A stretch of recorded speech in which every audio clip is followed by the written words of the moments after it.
Watem here. Welcome back to Umineko When They Cry. Let us see what Beatrice is going to do here. 静かにせよ。今のわらわはとても脆い。この上さらに他の人間まで現れたら姿を保ちきれぬ。そなたの願いは叶えるから、今は沈黙せよ。よいか。George covered his mouth with both hands, nodding enthusiastically several times. In that instant, he almost dropped the mug he was holding. George frantically juggled it around and caught it. He was afraid that if it fell to the floor and made a loud sound, others would come.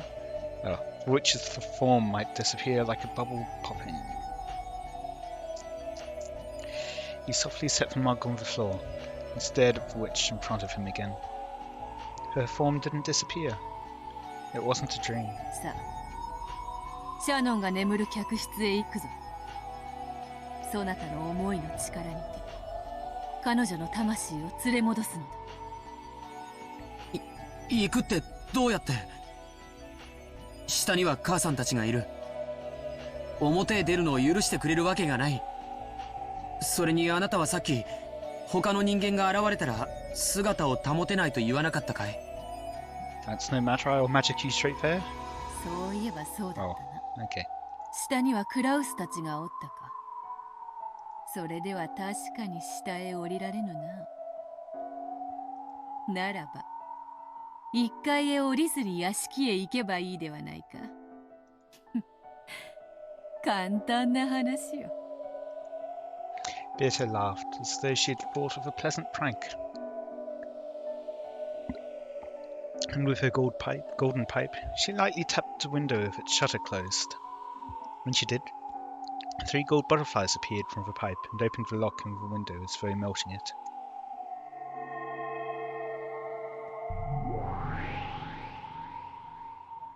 If they melt it, then that will leave evidence of it. Then the window opened without a sound. The shutter beyond it was exactly the same. Interesting that it would open without a sound in the middle of a typhoon. The glass sunset itself, also without making a sound, and it quietly opened.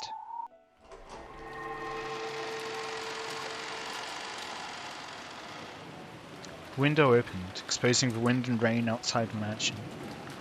Perhaps because the direction was something related to the construction of the building, the wind did not blow inside.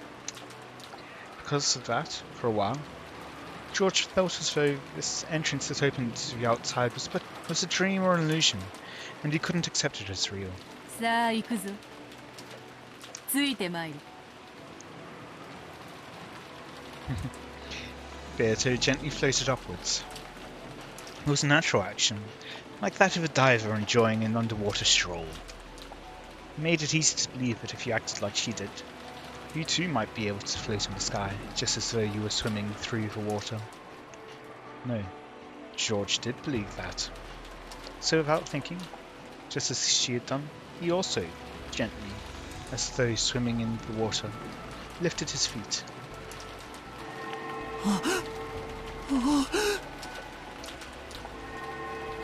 ほう、やるではないか。わらわが説明するよりも早く空を舞うことを覚えたか。George was shocked to find himself floating in midair like he was swimming. Of course, Beato was also shocked that George, who shouldn't have been able to use magic, had figured out how to do that just by instinct. 空が飛べるなんて、泳げるなんて。理屈を考えてはならぬ。それが自然なことであると受け入れよ。ニュートンとかアインシュタインとか人間たちの競技を思い出してはならぬぞ。Yeah, screw Newton for keeping us down on the ground. Grr. 特に高き空を飛んでいるときは。Things were great until we invented gravity. 墜落する未熟な魔女も時にあるがままを受け入れる。あるがままを受け入れる。George repeated those words over and over. He must not deny magic, no matter what.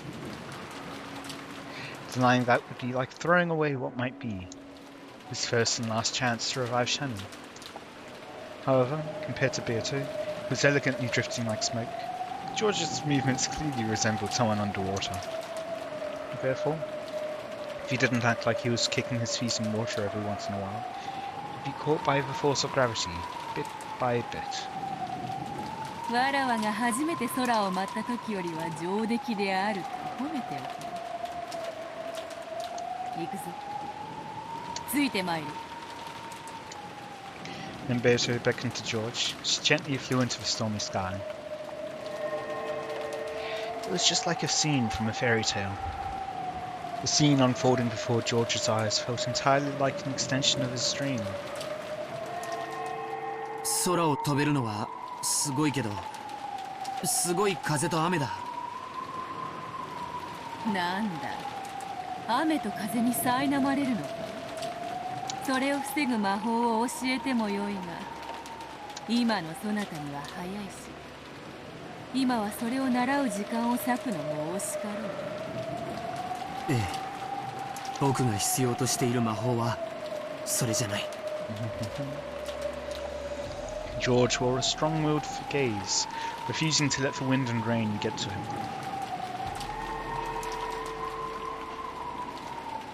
見えてきたぞ、屋敷だ。もう少し頑張れよ。今落ちればバラの茂みだぞ。The undulating rose garden was spread beneath the witch and George's gazes. This illusion-like scene no longer surprised George. Only the gradually approaching mansion was reflected in his eyes. シャン、待ってて。必ず君を蘇らせてみせる。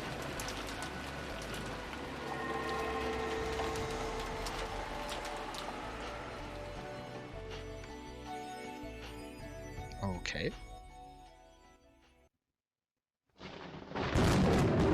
That was right.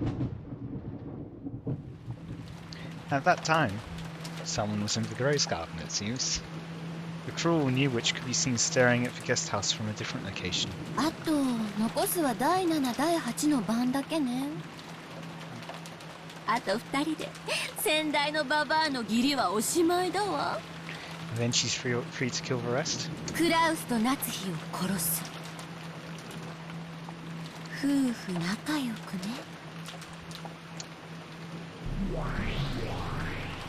にひ、標的はどうかに。ゲストハウス1階ロビーにて標的2名と後ろ宮エヴァを捕捉。反魔法力測定。410へデータリンク。410データ受領。You truly are reaching the end times. 反魔法力は極めて小。エヴァさえ席を外せばまな板の上のマグロにアワビです。にひひひひ。いかがしますか、大ベアトリーチェ卿。ご命令をいただければすぐにも狙撃いたします。どうかご命令を。ほんとにあんたたちは便利な家具ね。死体をほじるしか能のない中古家具どもとは大違いだわ。Wow. ねえ。シエスタ姉妹、またあなたたちの手際を見せてちょうだい。攻撃準備よ。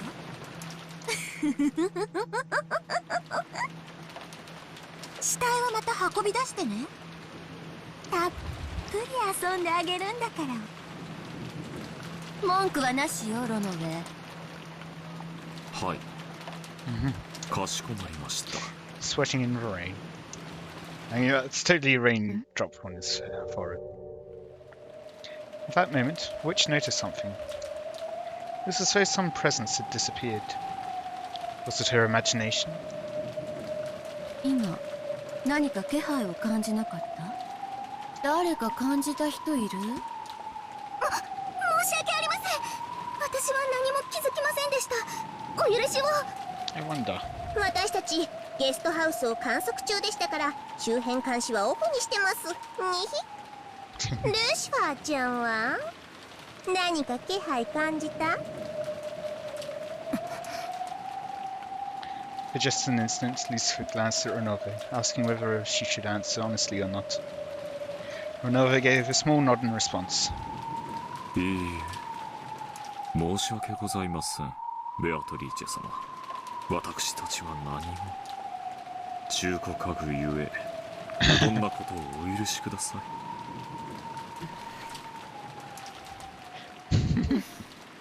そう。大悪魔のあなたがそう言うなら、きっと私の気のせいなんでしょうね。The witch persistently stared in the direction the presence had disappeared to. That was where the rose garden lay. And beyond that, she could see the mansion's dark silhouette created by lightning. The silhouette was created by lightning. I'm assuming that's supposed to be created instead of creating. It took quite some time before she pushed her unsatisfied feelings aside, and once again faced the guest house.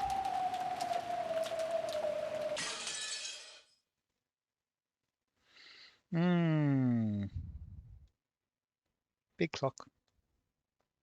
9. That's not 9 o'clock. That's. Oh, okay. It was 1:45. I didn't see which hand was actually pointing towards the 9.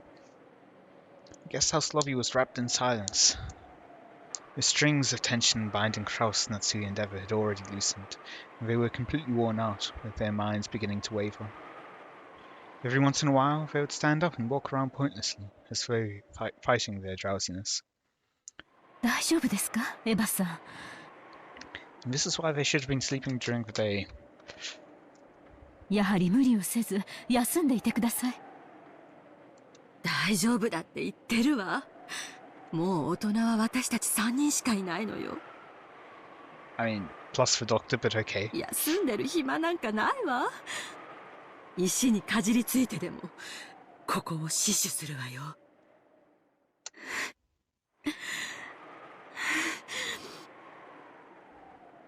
She spoke bravely. She couldn't hide her rough breathing. It seemed that the fever, which had been calmed with medicine for a short time, had returned. It was very obvious that Eva's health was not good. 無理はするな。せめて目を閉じていたまえ。もし起こさねばならぬときは必ず起こしてやるから。Unless they die before they can sound the alarm. だから平気だって言ってるわ。放っておいて。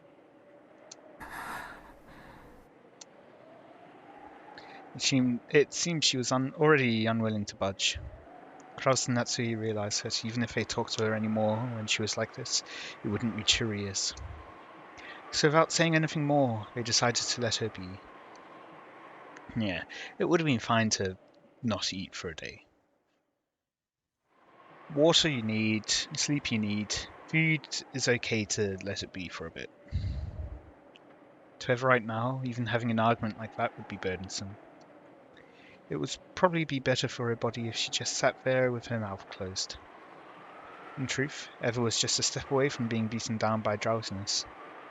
Perhaps she shot back at them with a temper because she was trying to rouse herself and throw off her sleepiness. The clock would be pointing to 6 in the afternoon very soon. She'd had several snacks to distract herself from her drowsiness, so she didn't feel hungry. But now her lack of sleep made it feel like it was 6 in the morning, not the afternoon. Even supposing that the boat came at precisely 9 in the morning tomorrow, they still had more than 12 full hours to go. It was an overwhelmingly long stretch of time. Long, painful, hot. Even the sound of a clock torments my body now. In times like this, when that person puts his hand on my forehead, the fever fades at once. That person no longer exists. As Eva's mind grew foggy, she was once again gripped by a deep sadness. She had already cried herself dry. Even so, the sadness of losing her beloved husband had not been exhausted. 私は間違っていたんだわ。どうして？ The new witch and Eva were fundamentally the same being.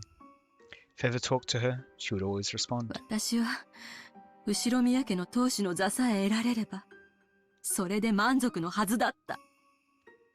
それがあの黄金の山を見た途端に欲が増えたの。I wonder how things might have been different if she announced that she discovered the gold immediately.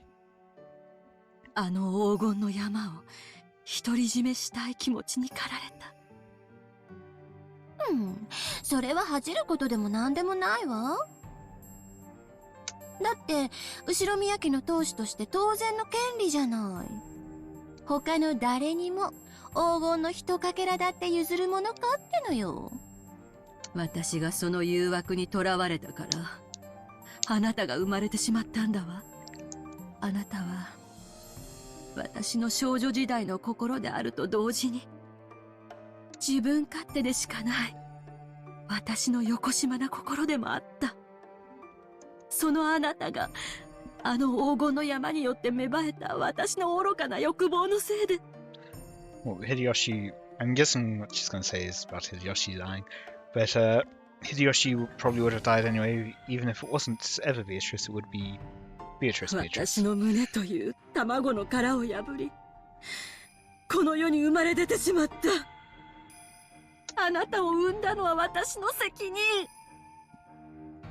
なら私が殺したローザとマリアも、 That was your fault. そしてルドルフとキリエと秀吉もあなたの責任ってことになるわ。 You're a horrible, horrible person, Eva. どうしてうちの人まで殺したのよ。どうして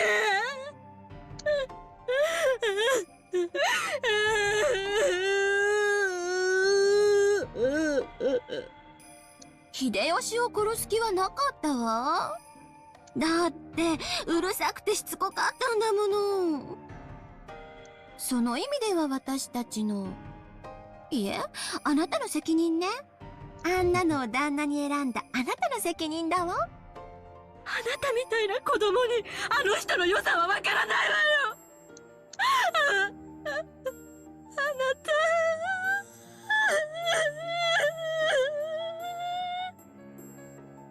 何よ。私たちは魔法で夢を叶えたのよ。 Yours, not mine. 碑文の謎を解いたわ。そして黄金を見つけ当主の指輪を手にしたわ。すべての夢を叶えきったわ。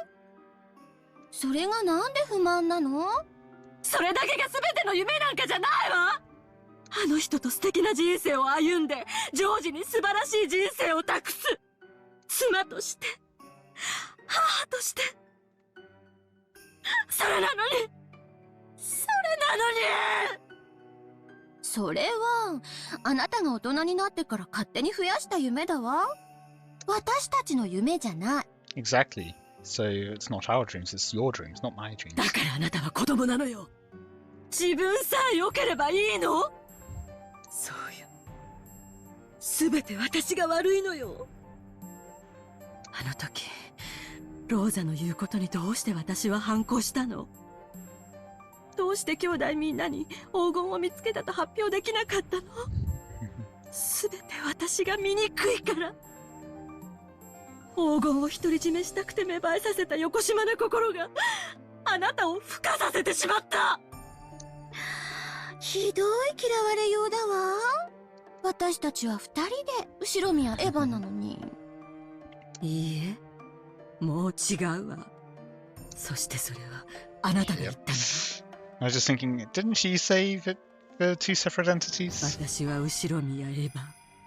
そしてあなたは黄金の魔女ベアトリーチェよ。だからもう消えて。魔女なんておとぎ話の中にしか存在できない妄想よ、幻想よ。あなたなんか消えてしまえ。二度と私の前に現れないで。ああ、そう。わかったわ。あなたの前から消えてあげるわ。そして私はもう後宮エヴァじゃない。 So I no longer have a reason to keep you alive? これからは黄金の魔女ベアトリーチェよ。もう好き勝手に遊んでやるんだから。あんたなんて知らないわ。へそでも噛んで勝手に死んじゃえば。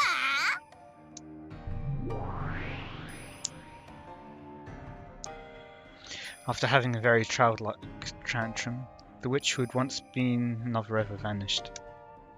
Only Eva was left behind in the darkness, and she questioned herself. 私なの。私があの人を殺してしまったの。私が殺してしまったの。 She could no longer answer that question herself.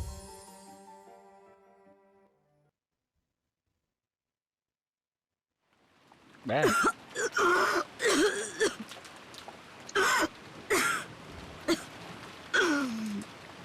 Was she gonna wake up to find the two of them dead? It seemed that half asleep she had gotten some saliva caught in her windpipe just as she was dozing off. Eva suddenly started coughing. 大丈夫か、 Oh. エヴァ。 Okay, I guess not. 夏日、水を頼む。はい。大丈夫だってば。 Doesn't sound like it.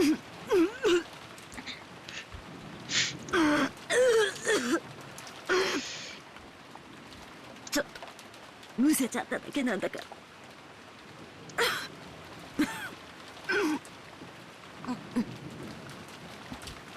Eva pushed away Natsu's hand as she tried to rub her back, and unsteadily rose to her feet. 顔を洗ってくるわ。 And she's gonna come back to them dead. ごめんなさいね。寝ちゃってたわ。戻ってきたらまたコーヒーを入れるわね。特に濃い。明日の朝まで眠気が来なくなるようなやつを。うん。頼む。ゴーダの入れるコーヒーよりお前が入れるコーヒーの方が私の好みに合うからな。お世辞でも嬉しいわ。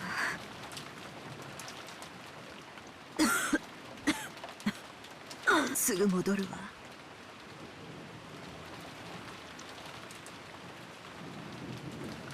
Eva exited the lobby, heading for the bathroom. Klaus and Natsui watched over her frail back.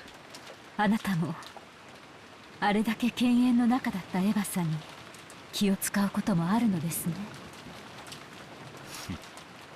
本来兄とはこういうものではないのかね。ええ、それで正しいと思います。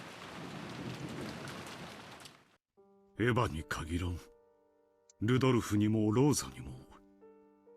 Well, there was. 私がした兄らしいことといえば、それを王兵に語り、彼らをいじめただけだ。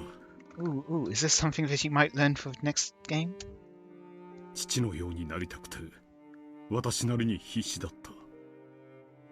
だが、いつもそれは及ばず、そのはけ口を彼らに向けてしまった。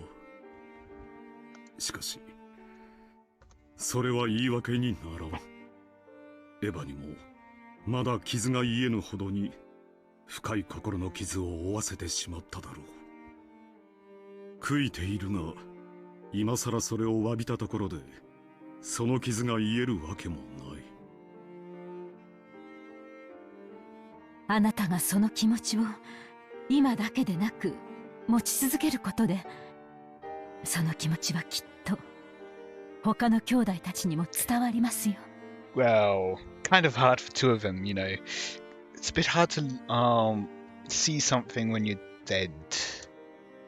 今となっては、他の兄弟もエヴァを残すのみだがね。もしあなたとあなたのご兄弟が生まれた家がもっともっと普通な楽しい兄弟の関係であったでしょうに。それを言ってはならん。エヴァは生涯私を憎み続けるだろう。そしてその資格がある。私はそれを甘んじて受け止めるつもりだ。 And do anything or just accept it? あなた、エヴァ、すまん。もちろん許さなくていい。もちろん許さないわ。何を今さら。悪いと思ったなら今すぐへそでも噛んで死んじゃえば。やっちゃえシエスタ姉妹。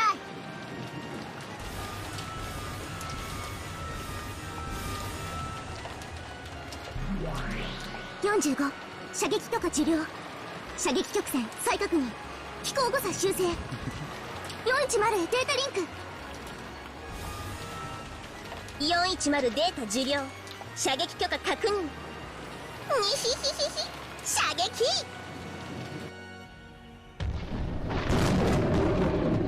Together, the sisters released the magical bowstring they had readied. A beautiful tail trailed behind the gold arrow, and it drew a lovely curve as it flew. It was just like a gold snake.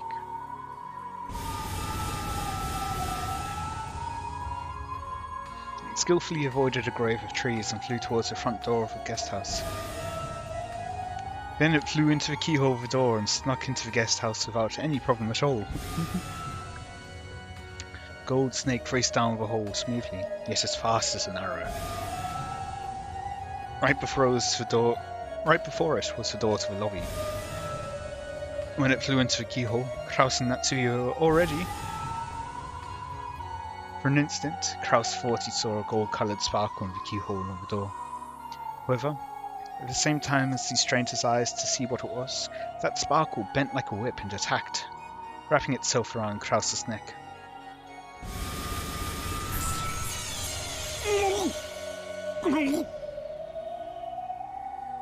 Just looking at it, the gold snake seemed very supple.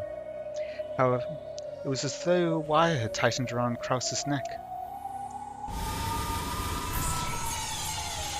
And Natsuhi? And while that snake choked Kraus, it extended even more and also tightened around Natsuhi's neck. Without even a chance to scream, their eyes bulged, so they went into convulsions and then collapsed. 45命中および死亡確認。 Ooh, I'm also thinking inadvertently, Beatrice, like predecessor, Beatrice, but not predecessor. By taking George away, he might have been able to, like his existence there might have been able to prevent the attack. 定員曲線形成。補正点修正。410へデータリンク。410データ受領。 Since he was going downstairs and all. 死体牽引開始。2匹も釣れたに2匹。 The gold snake began to drag Kraus and Natsui's bodies back. They slipped through the door to the corridor, dragging the bodies, gradually increasing in speed, and rapidly pulled them outside the guest house. So, the lobby was silent, as though nothing had happened. As though Kraus and Natsui had not been there since the beginning. Only the sound of the wind and rain remained, as if they were playing dumb and pretending to be the only ones there. ごめんなさい。もう大丈夫よ。 And she'll find no one there. I'm guessing in terms of Bachelor explaining it, I mean, it probably wouldn't be possible for Eva to take both of them out without shooting a gun and alerting the kids.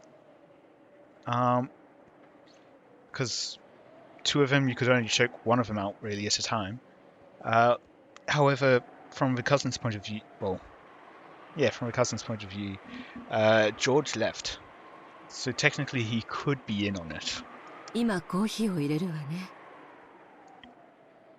Eva returned from the bathroom, but no one was in the lobby. Even though they had supposedly been on that sofa until the moment she had choked and gone into the bathroom. They were gone, as if they had been an illusion from the very beginning. 不用心ね。二人揃ってどこに行っちゃったの？ Eva put her hand on the sofa as though acting out a scene from a detective novel. She felt a warmth that meant they'd been sitting there until a short while ago. Maybe they went to do the rounds or something. For the time being, Eva sat down and waited for her return.